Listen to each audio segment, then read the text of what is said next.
Hey, buddy, watch this. Hello, Regis Kilbin is the name, and Hearthstone is the game, and these are the Year of the Kraken standard format nerfs. Blizzard has been promising for a very long time that they were going to nerf a handful of different cards from the classic set. These are the kinds of cards that have been meta-defining for a very long time, and I guess Blizzard considers them oppressive to the metagame and suggests that they limit design space of future cards.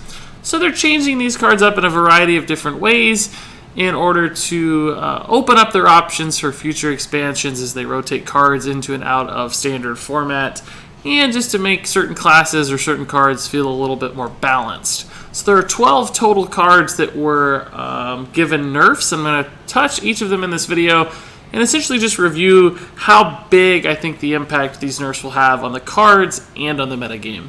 So let's go ahead and start out with one of the most desired, perhaps, and one of the most notable nerfs of the entire set. It is Big Game Hunter.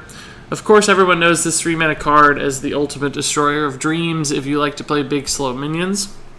And at 3 mana, Big Game Hunter was just really all upside because a 4/2 body for 3 mana is really not that punishing.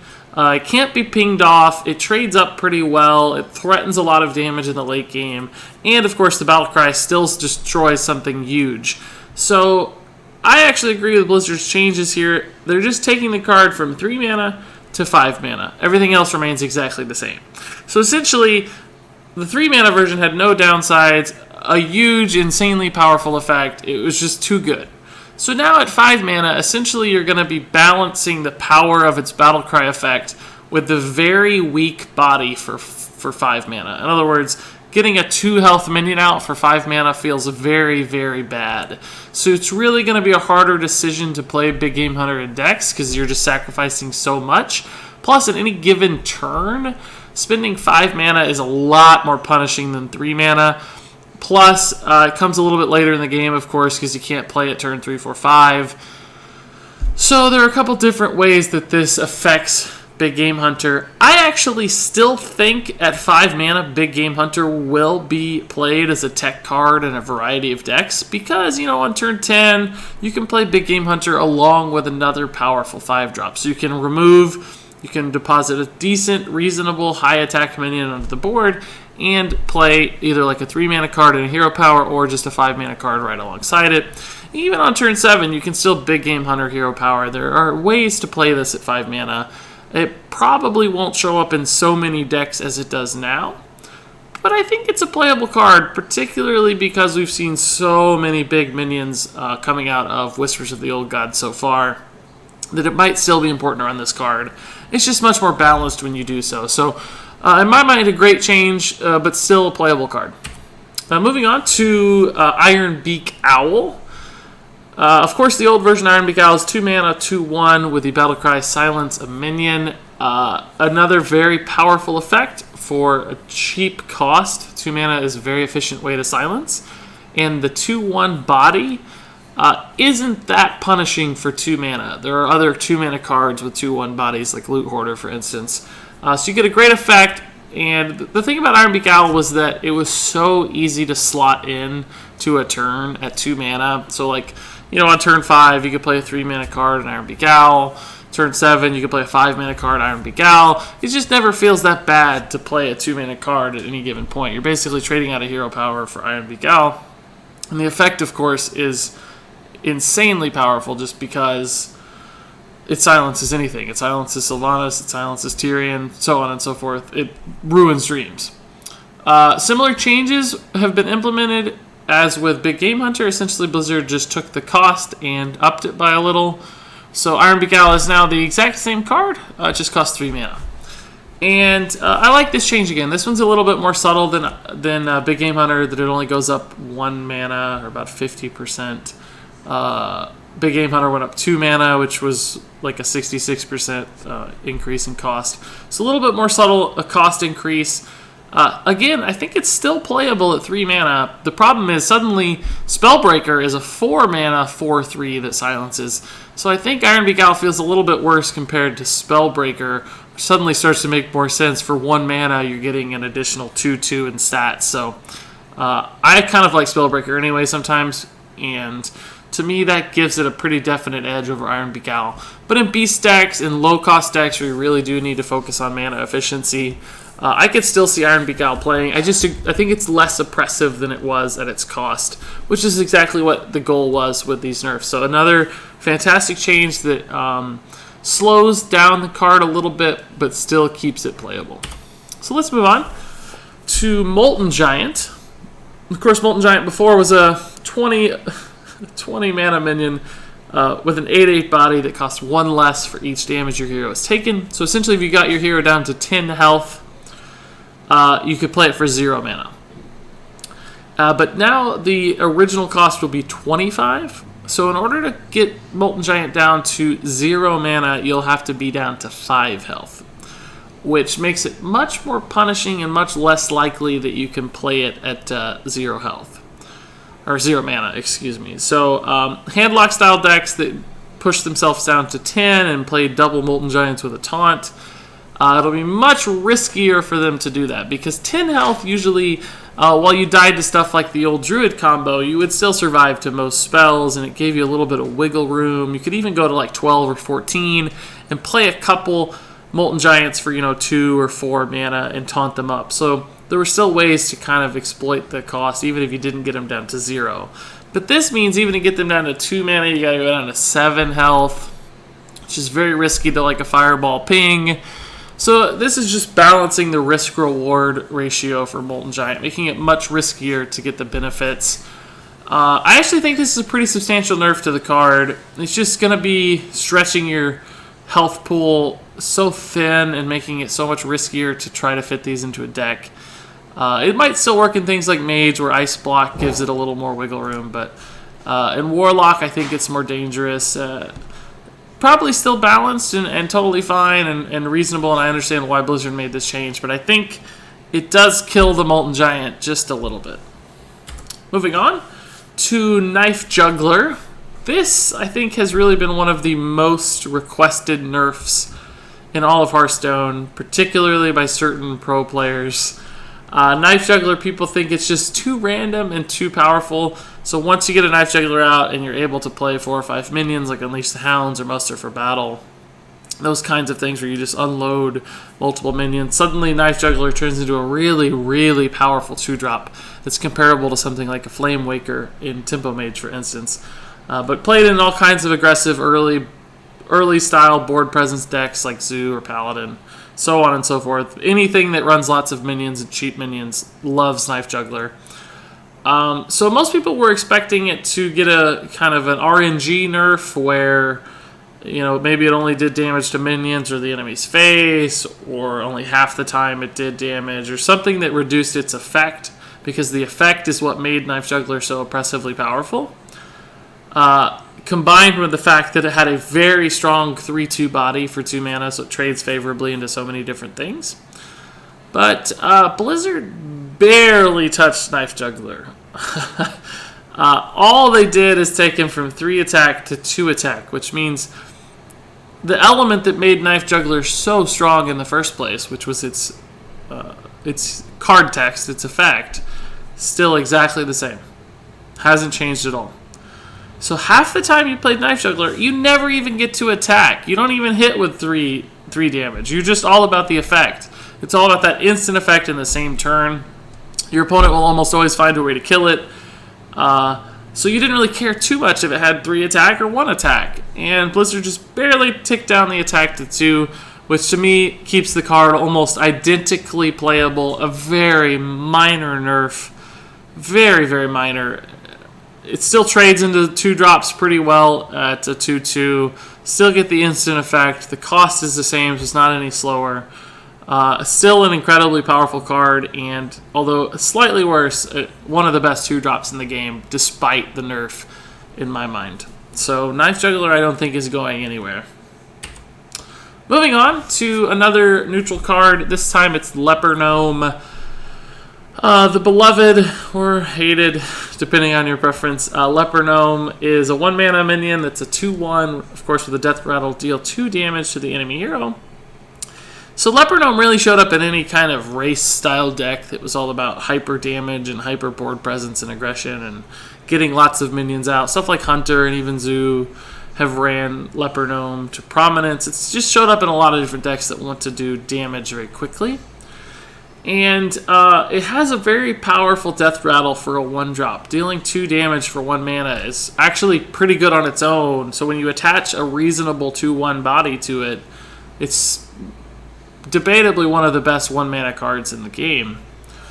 And I think Blizzard recognized that and said, if this thing gets on the board early and it attacks 2 or 3 times, and the death rattle goes off, suddenly you're getting like 8 hero damage out of a 1 mana card, which is just too powerful. Plus, it's very punishing to players who play a 2-drop with 2 health the following turn, because Leper Gnome can trade so effectively and still benefit from its death rattle.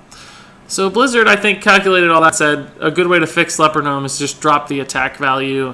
So if you get it out early, it attacks a few times, it's only doing 3 damage instead of 6 damage, right? It's still going to get the death rattle. It doesn't trade into 2-drops so effectively. And while a subtle change, I think that's actually enough to kill Leper Gnome for a vast majority of decks. I think that this makes the card significantly worse. It doesn't trade well. It can't sometimes pump out tons of damage. Certainly it's still unavoidable damage, but having a standard 2/1 body is probably better than just playing Leper Gnome at this point for the potential value and the potential early game attacks that it can provide. So I applaud Blizzard for not going overboard or going crazy, but I think this still actually kills the card. Up next is a totally dead card that will never ever be played again. It's Arcane Golem. This is the charging minion, of course, at 3 mana. It's a 4/2. It's got charge. It's got a battle cry. That's a downside. You give your opponent some extra mana, so it's kind of a reverse wild growth attached to a charge minion. Arcane Golem is really just used in combo style decks where you try to get tons of burst damage, or face style decks where you just play them straight up and hit the enemy for 4. But at 3 mana with a 4 attack charge, it was just such a good enabler in things like Warlock with a couple power overwhelmings and a faceless manipulator. You could do tons of damage straight from your hand. And I think Blizzard recognized the power of cheap charge minions like this one and decided to not only get rid of the charge, but kind of just ruin the card altogether. Because it's still a 3 mana card, but it's a 4/4 instead, which sounds like an upgrade, but without charge, it's just really bad. A 3 mana 4/4 is basically 1 attack better than something like a Spider Tank, which is a 3/4 for 3. So you get 1 attack extra. But the downside, give your opponent a mana crystal, is, like I said, a reverse wild growth, which is a 2 mana incredibly strong card. So basically, your battle cry is worth 2 mana to your opponent, and you're getting 1 attack value in return, which is not worth 2 mana. So the downside with Arcane Golem is disastrous. Could totally destroy a game. You could just give your opponent a huge mana lead and you'll never recover. And the upside is incredibly minimal, making this a bad card, an unplayable card, I would even argue. It's still not even good on turn 10 once the mana crystal is bad or is useless to your opponent. So, no upside, no value, awful card. It's a rare too, so hopefully no poor players are tricked into crafting this card and wasting their dust. Totally useless in every way now. Unplayable card. That's an example of a bad nerf in my mind. They could have dropped it to a 3/2. They could have changed the battle cry to a different downside. They could have made it 4 mana. There's so many different ways they could have changed this card and kept it halfway intact, but this just destroyed it altogether. Up next is the start of class card nerfs. We've went through 3, 4, 5, 6 neutral card nerfs, and there are 6 class card nerfs as well. The first of which is probably not a surprise to anybody. It belongs to Druid. It is Force of Nature. which of course before was the first half of the Force of Nature Savage Roar combo that won so many games for Druid over the course of the last couple of years. It does 14 damage on an empty board from your hand with 2 cards. And Blizzard rightfully considered that overpowered and not particularly fun to play against. Now, I've certainly enjoyed a lot of combos myself as a Druid player, but I've also been on the end of a lot of bad ones, so I understand the need to remove the combo from the game. And that's what Blizzard has done because they have effectively killed Force of Nature. It's no longer got charge. It did get a reduction in mana cost, but the way the card works now is not at all useful with Savage Roar. So you just get 3 tree ants. They don't have charge. They don't die. So it's kind of like a muster for battle for Paladin, but you get 2/2s instead of 1/1s, and you don't get the weapon. So it's just a board refill card. I actually think it's a reasonably decent card. It's perhaps a little overcosted at 5 mana still, and a little awkward to play. You're getting 6/6 in stats for 5 mana, which is solid. It's split across 3 bodies too, which is valuable, but 5 mana is a lot to have a slow, kind of non-impactful set of minions hit the board. If you compare it to something like Wobbling Runts, for instance, that leaves you 3 2/2s, but you also start out with a 2/6, so there's a little extra value there for a relatively similar cost. So I think the design here is support like token buffing style druids. If these things live, it's still good with Savage Roar. So I understand where Blizzard was going from the design standpoint, and I think it's a fine change. I don't think Force of Nature will be played often, but it's a reasonable arena card. It's a decent constructed card as well. I don't think it's worth the epic rarity anymore to craft, because I just don't think it'll be played much. But a healthy change for the metagame overall. It's a shame to see the combo go, because I will miss it, but a solid overall decision by Blizzard. But unfortunately, that was not the last Druid nerf. There are, in fact, 2 more, and I think these might have gone a little overboard. Up next is Keeper of the Grove. Keeper of the Grove is admittedly played in pretty much every Druid deck ever. It's a 4 mana 2/4, which is not the best stat allocation, but it has 2 great effects. You can either ping off for 2 damage to enemy minions or the enemy face, or you can silence a minion. I think Blizzard's trying to punish silence effects in general. They think they limit what is capable in future sets and kind of make the game less fun, because if you play something really cool and your opponent silences it, well, that's no fun. So, understandably, they're trying to make Keeper of the Grove a less popular card. So what they've done is they've basically just made it all about the effect and ruined its body. As a 2/2, it's considerably worse, because one of the great things about Keeper of the Grove was that against aggressive style decks, you could innervate it out on turn 2, or coin it out on turn 3 even. And you could either ping off like a Knife Juggler, you could silence a Nerubian Egg, you could impact the enemy's aggressive board, while still playing a 2/4 that traded well into other cheap minions. But now that it's a 2/2, it's going to die to things so easily at that stat allocation that it will usually only trade into 1 minion instead of 2 cheap minions. So it's much worse in the early game. Certainly the effect is still strong, but I'm not sure it's strong enough to make up for this this weakened body. Because at this point, you could run a Spellbreaker for the silence. It would be a 4/3 for 4. Still get the silence effect, much stronger body. You don't have the 2 damage flexibility of Keeper of the Grove, but you're just getting more consistency and a stronger mid-game body in trade. So I think this will still sneak into Druid decks from time to time, but I think that definitely if they wanted to get rid of Keeper of the Grove, this is a change that accomplished that. It will not be in every kind of Druid deck like it is now. So not a change that I like necessarily. I think making it a 2/3 would have been just as efficient and perhaps saved the card a hair, or maybe even making it deal 1 damage instead of 2 damage and retaining the body Could have also been another route that would have balanced the card without killing it. I think this is just one step too far. Up next is Ancient of Lore. Another card that shows up in everything but the most aggressive Druid decks. It's a 7-mana 5/5 that has two options. You can either draw 2 cards or restore 5 health.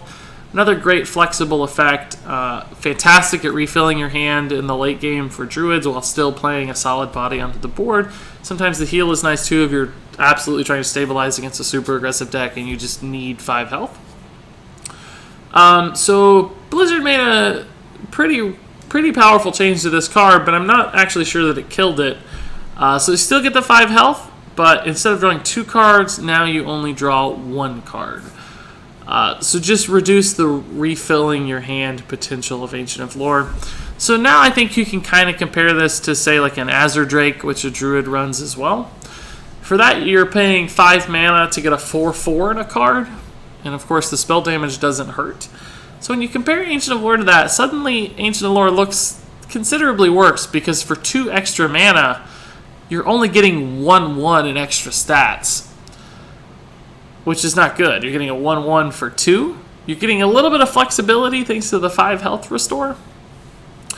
But you're also losing spell damage. So after this change, I feel like Azure Drake is significantly better than Ancient of Lore. And Azure Drake is a neutral card that has some dragon synergies, has spell damage. So I think they could have gone a hair too far with Ancient of Lore. I think a better change would have been making it a 4/4 that still draws 2 cards. Because a 4/4 is substantially worse than a 5/5 as far as stats are concerned. Maybe even making it a 5/4 or a 5/3. Something that retains some semblance of power in the body. But still allows you to draw cards. Because Azure Drake can get by as a 4/4 just because it has so many different effects and it costs 2 less mana. But Ancient of Lore needs a little extra at the 7 mana mark. So I think this will still be played, but depending on how Druid changes in the world of a combo-less Druid, they may need a little less card draw and might need more big bodies and taunts and really powerful effects on their minions. So maybe Ancient of Lore falls away. Doesn't refill your hand, it doesn't play a big body, it doesn't draw you closer to the combo. I'm not sure Ancient of Lore will survive this change now that I talk through it. I think you'd just rather run a couple Azure Drakes and perhaps a couple Ancient of Wars instead, just to get the bodies out. So maybe we're going to lose the card with my favorite artwork in the game, which is somewhat sad. So hopefully Ancient of Lore sticks around, but I kind of doubt it. Up next is a Hunter change that was a little bit surprising. Hunter's Mark, change a minion's health to 1, 0-mana spell. They just upped the cost here to 1, and the effect remained the same. I'm not really sure what the thinking was here. I guess they wanted you to have to pay just a little bit for this very powerful effect. Perhaps they're worried about things like Wild Pyromancer synergy, Dreadscale, Acid Maw synergy. I can't remember which one is which right now, but whichever one does 1 damage to all other minions. Maybe they just wanted you to have to pay into that instead of getting it for free all the time. It's a fine change. I think Hunter's Mark is still playable as a 1-mana card. I don't think it's going to hurt much. So if Blizzard saw fit or had data that suggested this was the right way to go, I'm all on board. It's only a reasonably played card as it is, so I don't think this will hurt it much at all. Up next is one of the most surprising and probably detrimental nerfs to any card of them all. It's Rogue's Blade Flurry. Of course, it used to be a 2-mana spell that destroyed your weapon and dealt that weapon damage to both minions and the enemy's face. So if you had something like a Deadly Poison, for instance, you could hit the enemy board for 3 damage and hit the enemy face for 3 damage. So it was pretty easy to pull off stuff that could clear the entire enemy board after hitting them for 3 and then also hitting them for an extra 3 with the Blade Flurry. So doing 6 damage and wiping enemies' board, all for essentially 2 mana, which is admittedly incredibly powerful. And so you could get a Flame Strike and 2 Fireballs. A Flame Strike and 2 Fireballs for 2 mana, right? The same kind of efficiency if you had a couple Tinker Sharp Swords or whatever. So I agree that the card was too powerful. The unfortunate part about this nerf is that Rogue as a class was not too powerful. So essentially, if they take away one of the most powerful cards that Rogue has to preserve future design decisions and open up the options and open up design space for future expansions, then they're going to need to fill the gap with good Rogue cards. Otherwise, an already average to bottom tier class is going to stay there and perhaps get even worse without cards like Blade Flurry. So anyway, we should talk about the changes. They doubled the mana cost from 2 to 4. And now, when you destroy your weapon, the damage is only dealt to minions, not the enemy face. So it essentially just became a straight-up AoE board clear that costs you your weapon and any weapon buffs that have been attached. So you could do 3 damage to all enemy minions. Let's just say you could do 4 damage. Say you got a Tinkers on there. So it's like a Flame Strike for 4 mana, admittedly, but you do lose the weapon. So still, actually, in many ways, a pretty efficient area of effect board clear. You're just going to have to sacrifice 4 damage somewhere. So it's a Flame Strike that sacrifices 4 damage for 3 mana, which is a pretty fair trade. So yeah, there's a lot of doom and gloom already about this change and how harsh this nerf is, and they broke Rogue and they ruined the card. It's unplayable. But when you start to consider Blade Flurry in the context of other area of effect removal spells, it's really not that bad. It still has some utility. It still has power. It's certainly not even close to as good as it used to be. And I agree that it could harm Rogue as a class unless Blizzard fills in the gaps with other strong cards to make up for this. But I think what's going to happen is that we're going to see better weapon buffs and more efficient weapon buffs, since they don't have to worry about Blade Flurry dominating their opponents with burst damage. So I think Rogue weapons and even the Rogue hero power are going to get stronger as a result of this nerf, which is probably a positive overall change for the class. And then moving on to the final of the nerfs in this set, it's a pretty surprising one, but a sensible one, I'll say. It's Master of Disguise, another Rogue nerf, which is unfortunate for a class that's already pretty bottom tier.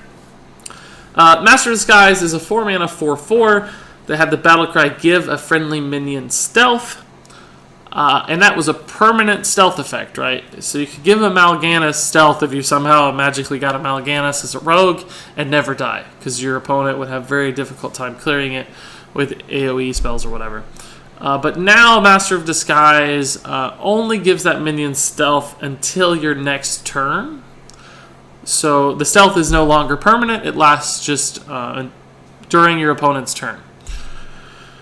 It's a fine change. I understand why they did it, because perhaps crazy combos were going to be unlocked with permanently stealth minions. Who knew what you could pull off with that kind of effect? It was hard to play against. It wasn't fun. The problem with this is that Master of Disguise was never played anyway. Nobody played this card.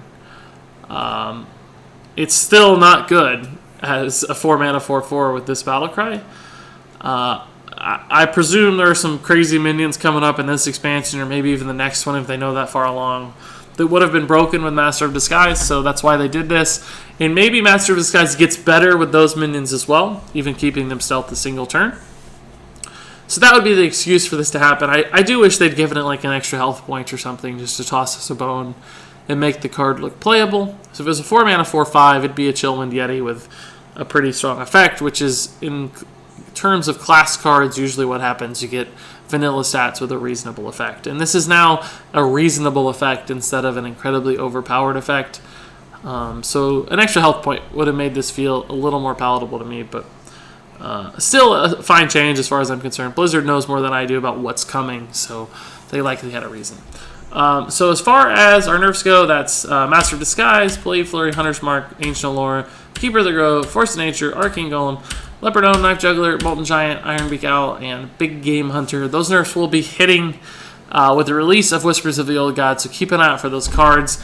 Based on my discussion and your own thoughts, you might want to disenchant some of this stuff if you already have it to create some dust openings in your collection and craft some new cards that you like. But just be careful, you never know. Even with some of these nerfs, I think a lot of these cards are still playable and some are actually almost as good as they used to be. So just take your time and don't get too hasty with the nerfs. And if you have any thoughts or questions on these nerfs, or if you disagree with me completely, I'd be happy to hear your thoughts in the comments. Please do share those. I appreciate you so much and all the time you've taken to review these nerfs with me. Thanks so much for watching, and until next time, game on.